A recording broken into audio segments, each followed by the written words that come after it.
Hey guys, so this will be the last video you see me in this kitchen. Why? Because I am moving. So next time you see me in a video, I'll be in a whole new kitchen, new place to cook, which I'm really looking forward to. Anyways, what we're going to be cooking today is going to be a little bit different. Snickerdoodle edible cookie dough. It's single serving, so easy to whip up, and perfect for late night craving. Before we start, for you new subscribers, the recipe is in the description if you want to follow along or make it at home. First in our bowl, we're going to cream together our sugar and some softened butter. Mix. At this point, we're going to add in a little bit of vanilla and some milk. Give that another mix.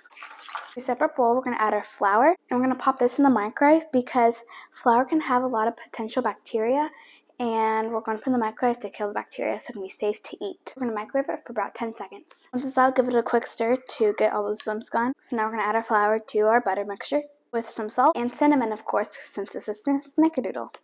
Goodness, I cannot talk today. Alright, another mix. So you can be done now, just eat it as is, but I'm just going to do a little bit more. I'm going to roll them into balls and put them in this bowl. I'm going to put this in the fridge for about 10 minutes. 10 minutes later. So delicious. You really need to try this recipe. See you later.